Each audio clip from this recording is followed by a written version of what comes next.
So a lot of people have been wondering why I've been involving myself here in Ukraine, and I wanted to give you guys my story, and so you guys could understand why Ukraine's important to me and what I've been doing here the past 15 years.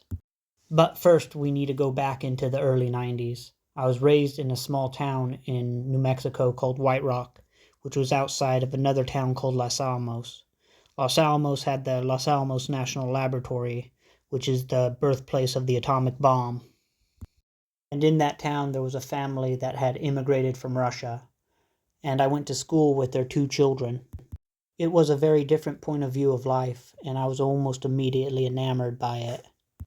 I enjoyed learning about Russia and Eastern European countries from them, and that small seed of curiosity grew over the years. And even though I had moved back to California in the late 90s, my fascination with Russia and Eastern European culture stayed. When I graduated high school in the early 2000s, I went to community college and started learning how to speak Russian.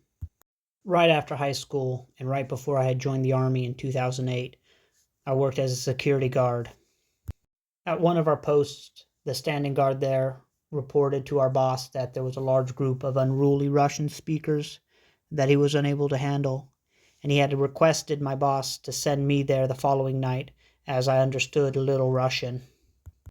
When I got there, I found out that this group of Russians were actually students from Ukraine who had arrived to America under the work and travel program.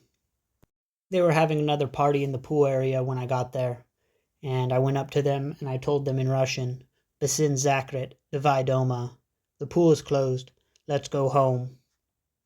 They were surprised to say the least, and they tried to hold a conversation with me in Russian, but I had to explain to them that I only knew a little bit of Russian and spent all day working on that phrase. Later, we received a noise complaint from one of the apartments that there was a loud party.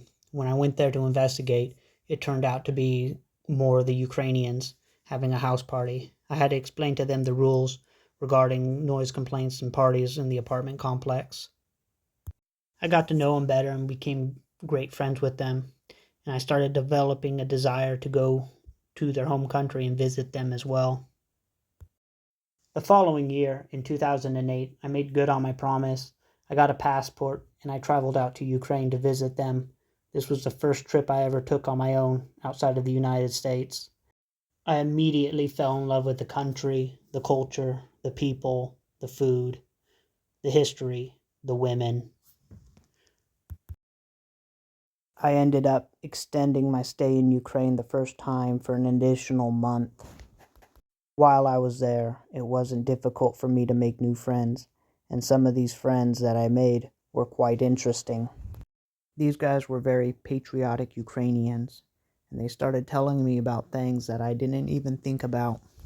They told me about the Orange Revolution that took place several years prior, where it was strongly believed that Putin was trying to steal the Ukrainian election, after which the Ukrainian president was almost fatally poisoned. And scariest of all, if Putin was ever to lose his grasp over Ukraine, he would create some sort of catastrophe to which he would use his forces to intervene. Honestly, I just thought it was conspiratorial nonsense, and I didn't pay too much mind to it. It wasn't until after I returned home in July 2008 and the following month that my eyes started to open. In August 2008, Russia invaded Georgia. They said, "See, we told you so." And that's when I started asking more and more questions. Started to see the rocky relationship between Ukraine and Russia. Started wondering what would happen if Russia ever lost control of Ukraine. I already was into doomsday prepping and SHTF scenarios. It really wasn't too much of a shift for me to focus my efforts on preparing for a war scenario in Ukraine. So late 2008, I joined the U.S. Army. While I was in the Army, any piece of gear that was thrown away or just given away, I would take. Case in point, these boots, left by Private Tinson by the dumpster. I just walked over, picked them up, and took them. These were a brand new pair of winter boots, and they've actually served me well this past month in Ukraine. I've held on to these boots for almost 14 years, and they are now serving their purpose. This photo was taken November 2010 of my storage unit outside of Fort Drum, New York. All of that was equipment either thrown away, given away, or at the time I would bid on government liquidation auctions from Fort Drum. All of that is camouflage uniforms, some field equipment, and boots.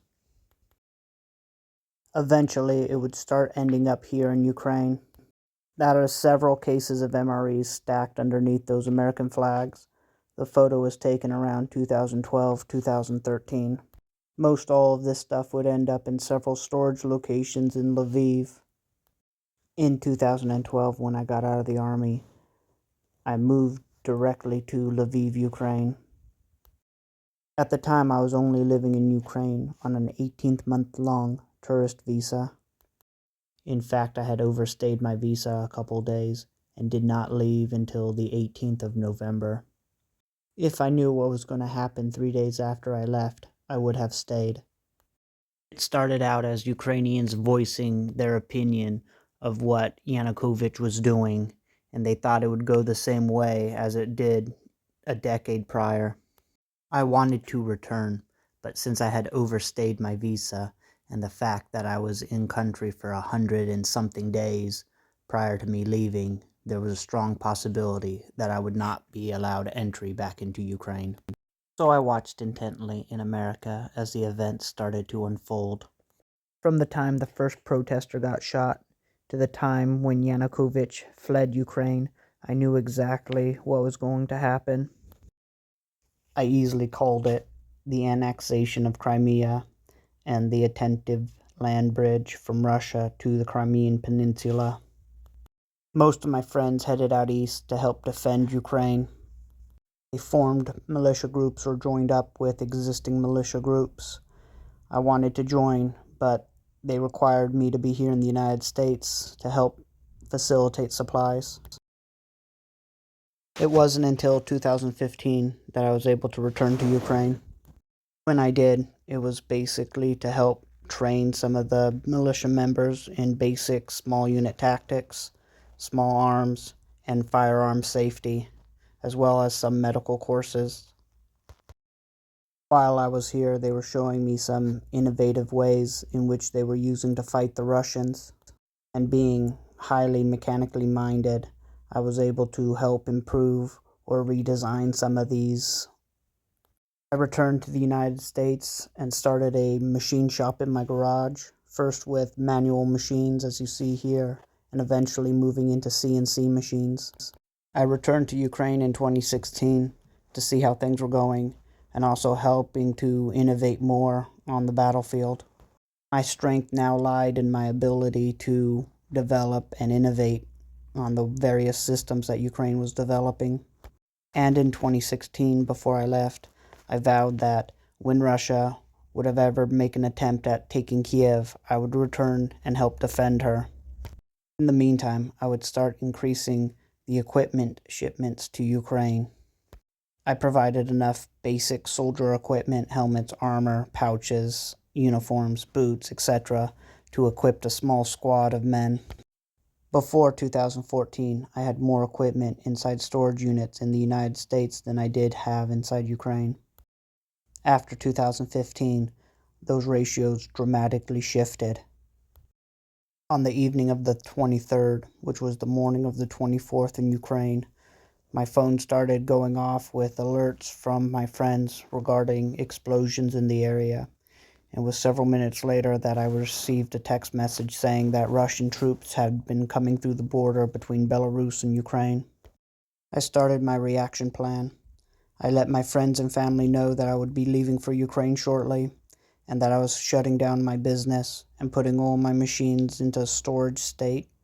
It would be 2 weeks before I was prepared to fly out to Ukraine. Just like how I was not surprised about the fall of Afghanistan, I was not surprised with Ukraine's resistance. When I arrived to Ukraine, I started taking stock of all my equipment and supplies I had left behind in the multiple storage locations across Lviv. I started asking my friends what equipment they needed the most and started issuing it out to them, while I simultaneously prepared for my participation in the combat operations. Ukraine has always been a home to me, and I was willing to put my life on the line to help defend her. So now you guys should know why I'm out here defending Ukraine. A chance meeting in 2008 had led me down the rabbit hole that brought me to where I am today. If it wasn't for my friends that I had made then, showing me the glaring truth and reality of what was going on in Russia and Ukraine at the time, I probably would have never known, at least until maybe 2014, or even probably 2022 like the rest of the world. I am here until victory, no matter how long it takes. Slava Ukraina!